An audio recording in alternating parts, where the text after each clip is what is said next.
Hey guys, welcome back to my channel yummy food. আজকে আমি আপনাদেরকে দেখাবো ছানার পায়েস। তাহলে চলুন শুরু করা যাক। তো এখানে প্রথমেই আমি 500 দুধ নিয়ে নিয়েছি, এটাকে ভালো করে ফুটিয়ে নেব।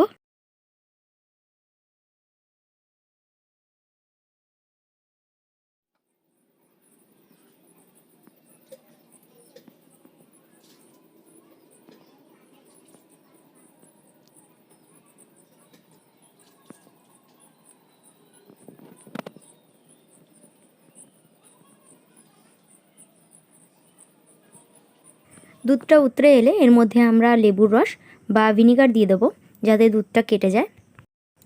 আপনারা অল্প অল্প করে লেবুর রস বা ভিনিগার মেশাবেন যতক্ষণ না কাটছে ততক্ষণ পর্যন্ত। আমার এখানে 2 চামচের মতো ভিনিগার লেগেছে। দেখুন দুধটা কাটতে শুরু হয়েছে। দেখে নেবে বন্ধুরা, এই পর্যায়ে মোটেই নামাবে না, কারণ দুধটা এখনও আলাদা হয়নি। যখন এরকম হয়ে যাবে, দুধ এবং জলটা আলাদা হয়ে যাবে, তখন ছানাটা পারফেক্ট হবে। এরপরে একটা পরিষ্কার কাপড়ের মধ্যে ছানাটাকে ঢেলে দেবো। তারপরে জল দিয়ে ভালো করে ধুয়ে নেব যতক্ষণ না ভিনিগারের গন্ধটা বা লেবুর রসের গন্ধটা যায়।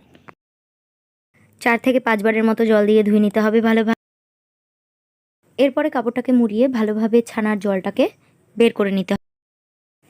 তারপরে কড়াইতে আমি আরও 500 দুধ দিয়ে নিয়েছি, এটাকে ফুটিয়ে 300 গ্রামের মতো করে নেব।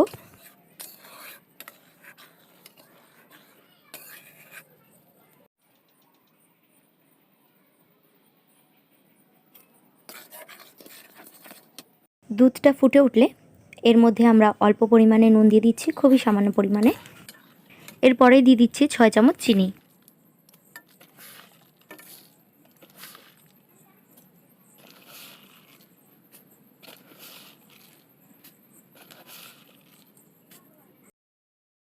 এরপরে দিয়ে দিচ্ছি একটা তেজপাতা।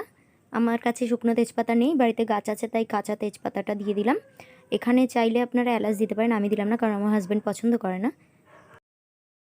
এরপরেই জল ঝরিয়ে রেখেছিলাম যে ছানাটা, সেইটা দলা পাকিয়ে গেছে, ওটাকে ঝুরঝুরে করে নিচ্ছি। এরপরেই ফুটন্ত দুধের মধ্যে ছানাটাকে দিয়ে রান্না করে নেব।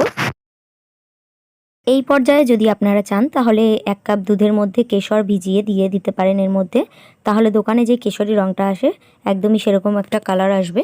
আমি দিলাম না।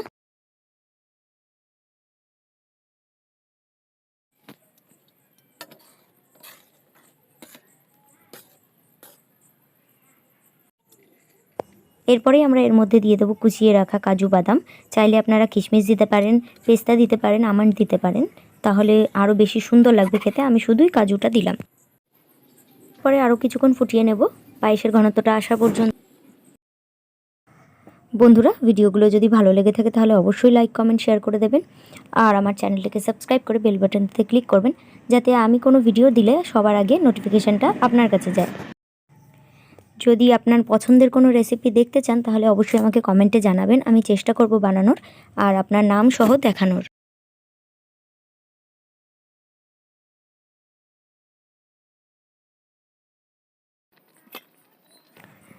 ছানার পায়েসের রেসিপিটা বাড়িতে অবশ্যই ট্রাই করবে। দারুণ খেতে হয় এটা, দোকানের মতো একদমই। আর কেমন হয়েছে আমাকে কমেন্টে জানাতে ভুলবে না।